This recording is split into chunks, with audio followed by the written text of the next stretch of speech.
All right, my dears. How we doing? So, I prayed that this video would find who it needs to find tonight. And I prayed that it would help. Wow, messages are flying out. So apparently we all just let go of an avoidant due to the response to my last video. Yeah, look, so been thinking a lot about attachment styles lately because of all that. And it's only really recently become very clear to me, and it's obvious, that like avoidantly attached people are not evil. Of course. This is something, they're not doing these things on purpose. They're not avoidantly attached on purpose. They're not hurting you on purpose.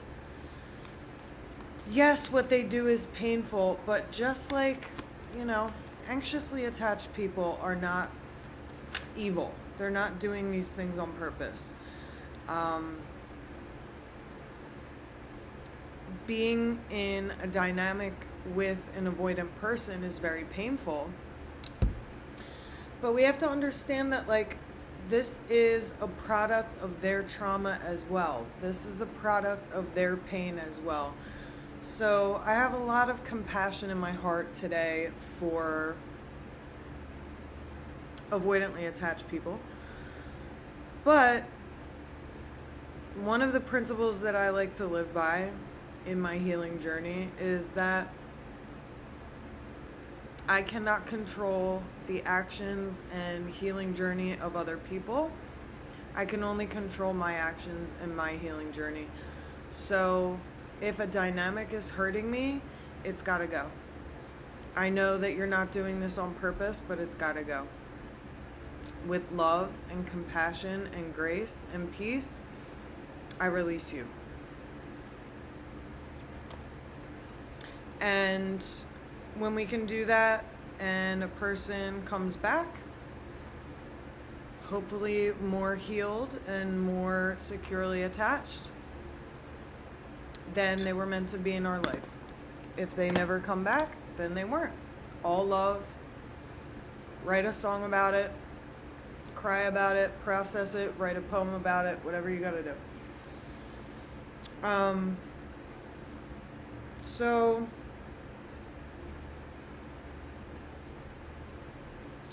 what was I gonna say? And the cool thing about it is, like, if we just practice acceptance in all these experiences, we have to accept that, like, if someone is hurting us, if a dynamic with somebody is hurting us, especially if we're showing up in our healthiest, most honest, loving possible way, and it doesn't work out and it hurts us, then that's a clear sign that that person is not meant for us in our life at this moment.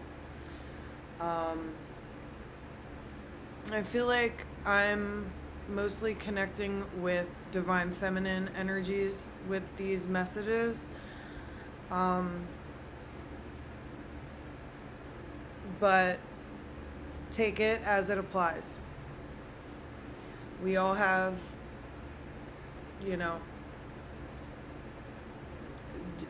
attachment styles are not a gender specific thing. So if you're a man and you've found this, what's up, King? I just think that obviously not across the board, but generally when we're talking about avoidant attachment styles, it tends to be men, because this is how men are raised and acculturated, is like, I don't need anybody. This is how little boys are raised, not to need anybody, to be tough, boys don't cry, stuff like that. And women tend to be, generally, not always, obviously, but anxiously attached folks tend to be women, because we are more, the way women love is more of like caretaking, and that's how we're acculturated as little girls, to provide for everybody else's needs and to be hyper vigilant, to stay on top of how people are reacting to us. So take it as it applies, but you know, this is generally how the cookie crumbles. So we have the Hanged Man and the Four of Cups out so far. I'm gonna continue to let the cards speak because I want to let things unfold a little more.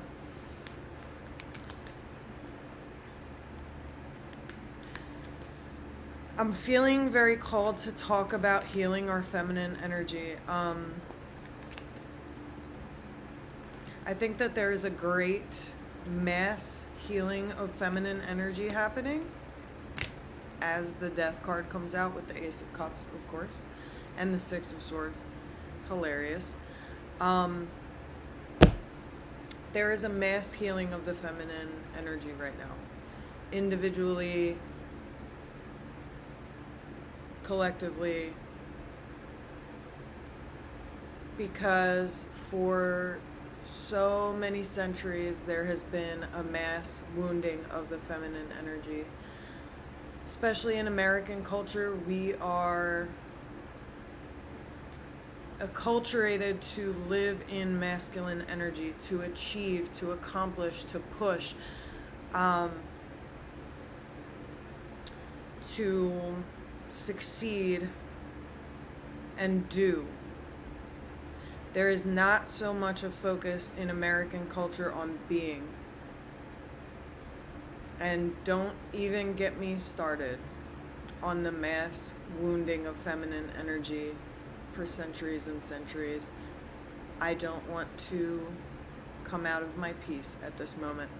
So I'm gonna, so we have the Hanged Man, Four of Cups, Ace of Cups, Death, and the Six of Swords.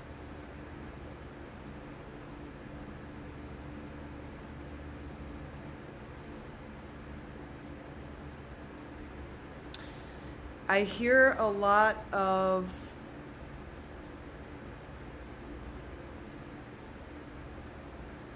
solitude in here.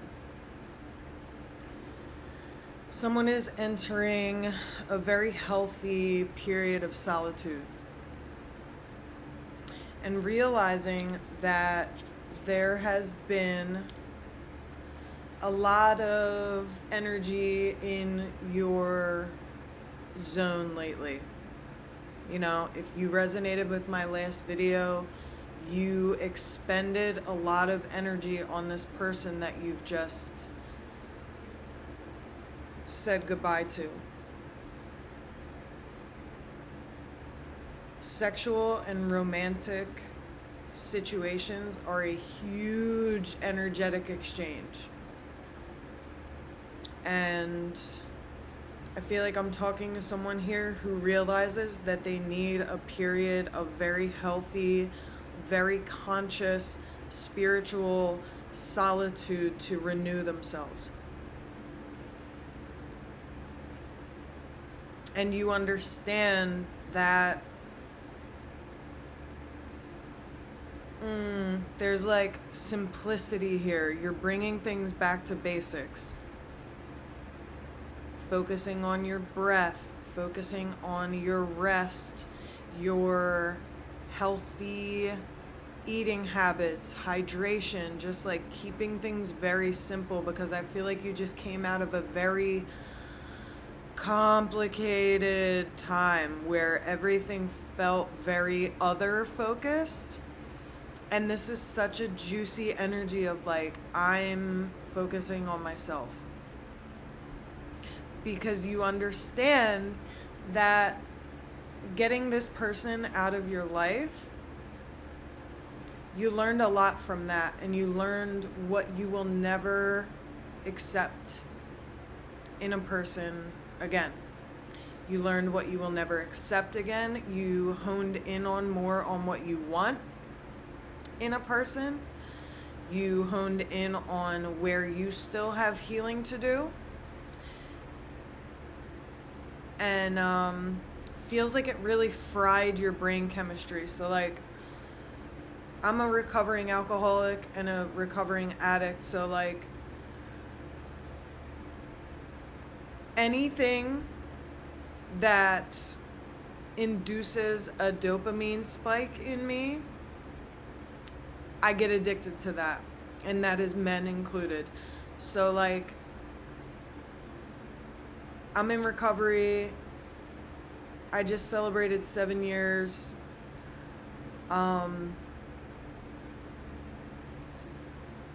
And for much of the last few years, I've also, as a part of my recovery and my healing journey, I practice conscious, intentional, very long periods of celibacy.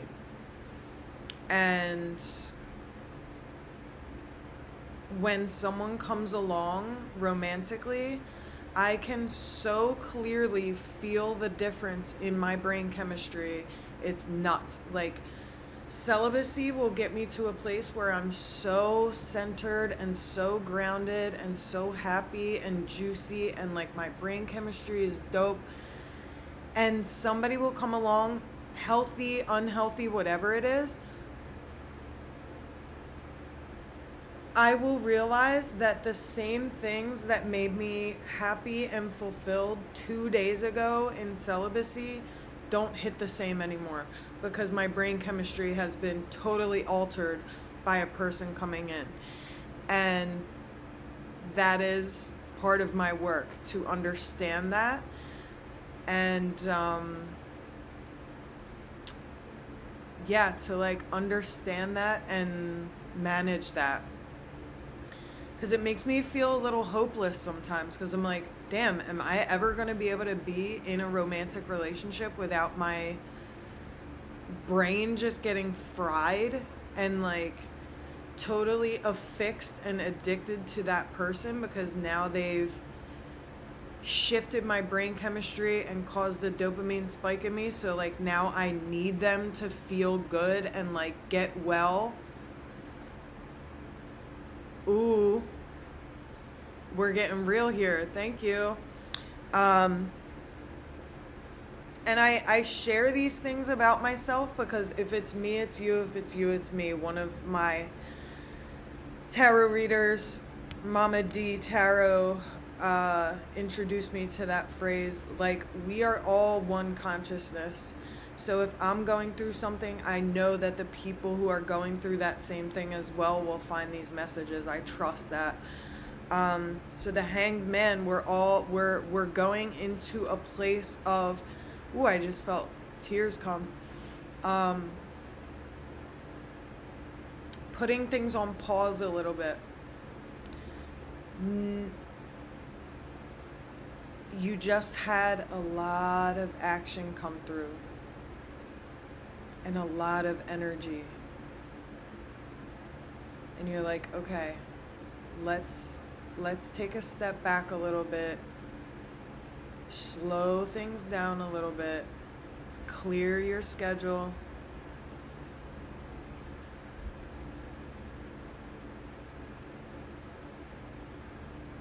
I just heard like somatic work. So knowing where in your body the pain is being stored and the types of practices that you can start to enact to release that energy. You know what I'm saying? Four of Cups, turning away external things, saying like,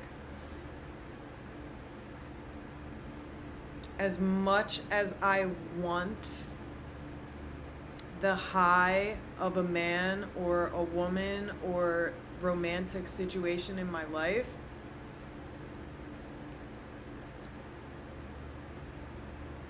there needs to be a period of pause and solitude, because you are being really honest with yourself about why you keep attracting the same type of people.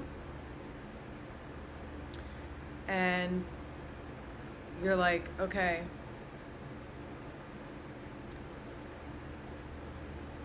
there needs to be a little bit of radical acceptance and radical self-honesty here of like, universal laws are at play. Like attracts like. There is a reason that these toxic folks keep getting attracted into your experience. And maybe it's not even like attracts like. It is the chaos of this person feels safe to my nervous system that feels good in chaos. So I immediately get high when I meet this type of person who reminds me of my toxic father, my unavailable, emotionally unpredictable, inconsistent source of love, mother, because we want to close that loop.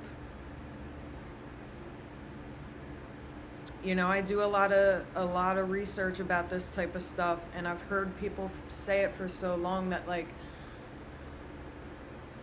we get into relationship with people that remind us of our parents that wounded us because we feel like if we can win that person over, we can finally prove to our inner child that we are worthy of love.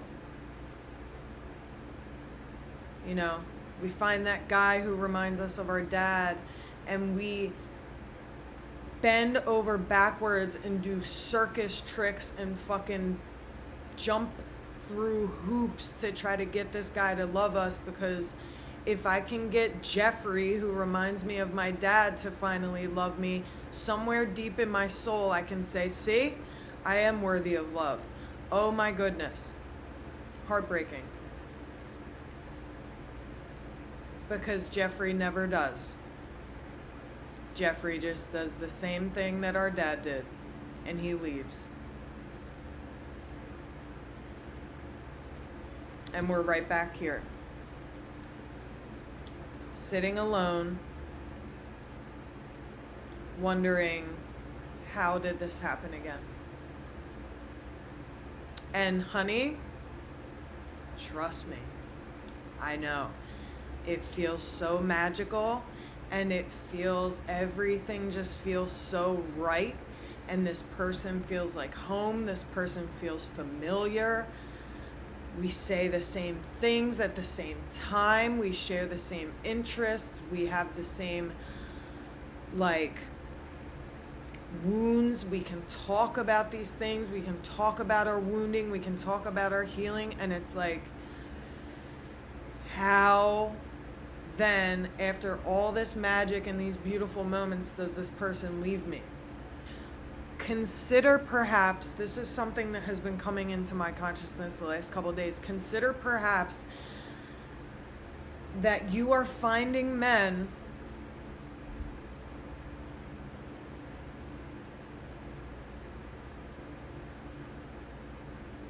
who are probably more wounded than you are, less deep into their healing journey than you are, less self-aware than you are, and somewhere deep within them, they know that they're not good enough for you. They know that they're not healed enough for you. So, men are not stupid. They know when they've found someone who is too good for them.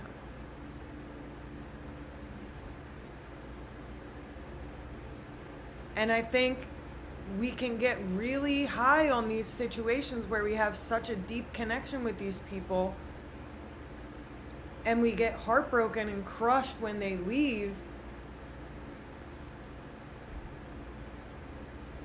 But consider for a moment that that man knows that you are too good for him, you are too healed for him, you are too grounded and lit and goddess for him. And he knows that it's eventually going to fall apart. So he gets out of there before he gets too hurt. And you say, oh my God, he's with somebody else a week later. Consider for a moment that he has found someone who is not such a mirror to him as you were. Because when you're a mirror to somebody, you show them where they still have healing left to do, and not a whole lot of people like to see that. So sometimes they'll go and find somebody who is a little easier to be with in that way. And I'm not talking about easy sexually, could be the case, but I'm talking easy as in like the goddess woman will show a man very clearly where he still has healing left to do, and not everyone is ready to see that. Not everyone is ready to swim in the depths with you.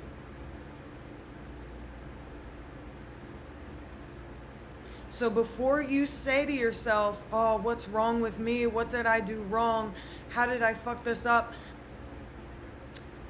Be very careful before you blame yourself.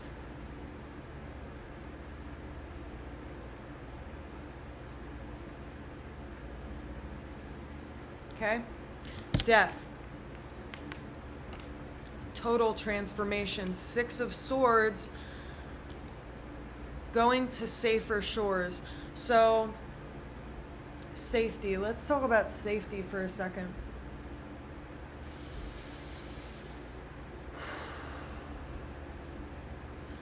Nervous system regulation, perhaps unfortunately, is not a one-time thing. You don't just, read a book and your nervous system is regulated. Nervous system regulation is a daily practice, a minute-by-minute practice.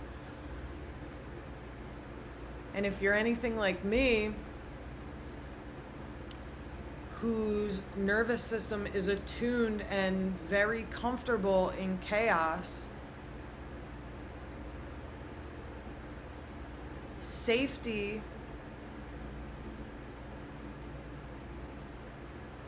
our nervous system, when we have a traumatic childhood or a lot of traumatic things happen in our lives, chaos feels safe to our nervous system. The nervous system looks for what feels familiar rather than what feels healthy. That's why sometimes you hear or feel or notice that, say, Jonathan, who has an avoidant attachment style and reminds you of your deadbeat dad, and is clearly unhealthy for you and leaves you breadcrumbs and texts you every 5 days and makes you feel like shit about yourself. Jeffrey feels safer and more exciting and sexy and more attractive than Billy Bob over here, who shows up for you, texts you every day, is reliable, is clearly securely attached, consistent, reliable, healthy, shows up at your work with flowers, cooks for you, whatever, all these like healthy things.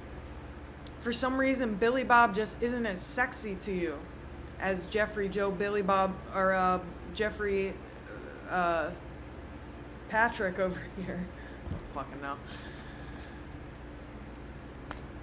Billy Bob is like, well, boring.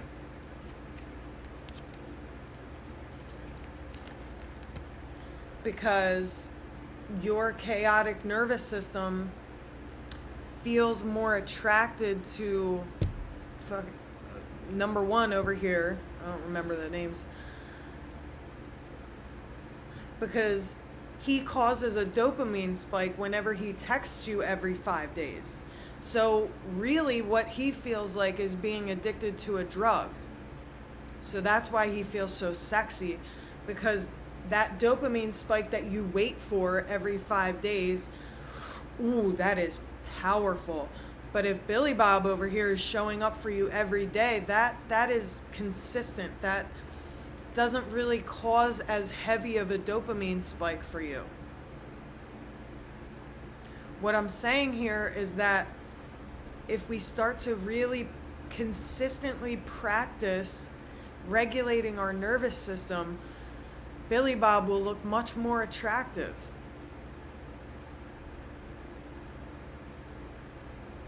Because eventually this shit gets really old when you start to get healthy and grounded and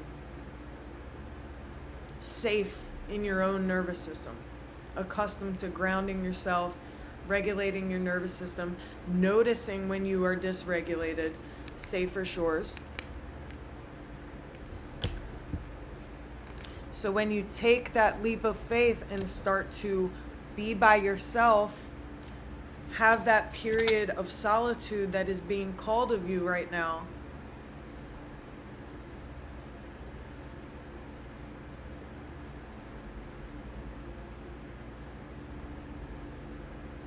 safety starts to look way more attractive. Because your brain has a consistent flow of dopamine, and feeding your own success, feeding your own dopamine system with things that the dopamine system is actually meant for. Success, delayed gratification, a project that you've worked on for years that's finally here, working on your business, working on your fitness, these things that regulate your brain chemicals so that you're not hungry for that next text from goofball McGee over here, who you know is going to text you eventually, but maybe 5 days from now, maybe 9 months from now, whatever.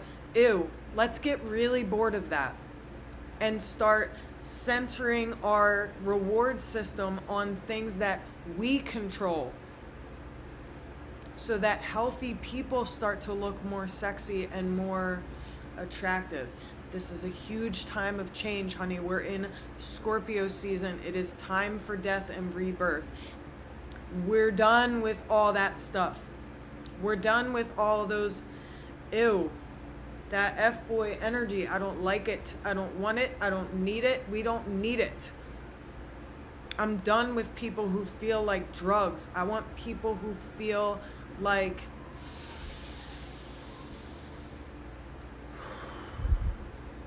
a long exhale that activates your parasympathetic nervous system. Ooh, this is so good. I'm so proud of you. I'm so proud of us. We are out here. I love you. See you next time.